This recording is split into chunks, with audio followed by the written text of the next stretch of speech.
Bonjour et bienvenue sur cette vidéo.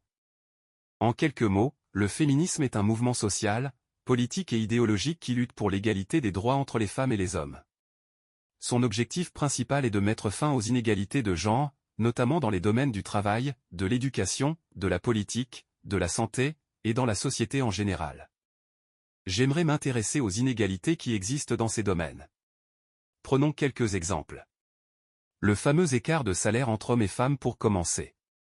Selon l'INSEE, l'écart est de 24,4% en faveur des hommes.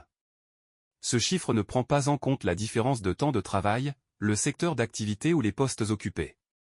Ce qui rend, par conséquent, ce chiffre grotesque. Il n'a pour unique but que de faire du bruit dans les médias. Le chiffre le plus réel qui nous est fourni est de 4,3% en faveur des hommes. Sur le plan politique, il y a deux partis qui voient à leur tête une femme, Marine Le Pen et Marine Tondelier. Ces partis ont respectivement recueilli 17,45% des bulletins exprimés et 4,75% lors des dernières élections législatives françaises. De plus, on retrouve 208 femmes sur 577 députés dans l'hémicycle. La scène politique, bien que plus largement représentée par des hommes, semble ouverte aux femmes qui désirent participer à la vie de la nation.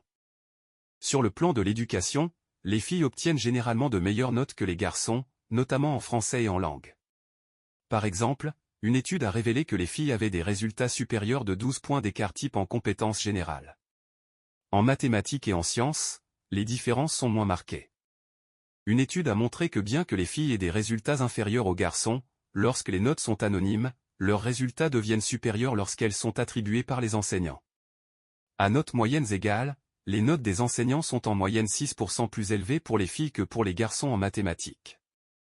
Les femmes sont désormais plus nombreuses que les hommes à obtenir un diplôme de l'enseignement supérieur. Selon les données de 2022, 54% des femmes âgées de 25 à 34 ans détiennent un tel diplôme. À travers ces trois exemples non exhaustifs, j'ai volontairement donné un bilan mitigé où parfois les hommes ont l'avantage et parfois ce sont les femmes. L'idée est de montrer que la sous-entendue posture de dominer des femmes est sujet à débat. On peut citer quelques exemples: 95% des sans-abri sont des hommes, 73,6% des suicides sont commis par des hommes, 85% des métiers à risque sont des hommes, armée, police etc., 65% des tribunaux sont présidés par une femme, 96,4% des détenus sont des hommes. La liste est encore longue mais ce n'est pas notre sujet. Le féminisme a permis de belles avancées sociales pour l'égalité. On pense au droit de vote en 1944, l'égalisation de la contraception et de l'avortement en 1975, l'accès à l'éducation gratuite en 1881, l'inscription dans la loi de l'égalité salariale en 1983 et d'autres. On remarquera l'absence de changements récents dans la loi. L'égalité est-elle considérée comme obtenue au regard de la loi? Les femmes et les hommes sont physiquement différents. Les hormones, les différences musculaires et osseuses, pileuses, différences de répartition des graisses dans le corps, différences des systèmes reproducteurs, au niveau de la voix, capacité pulmonaire, cardiovasculaire, métabolique. Nous éviterons soigneusement le sujet du cerveau qui comporte lui aussi des différences notables entre hommes et femmes.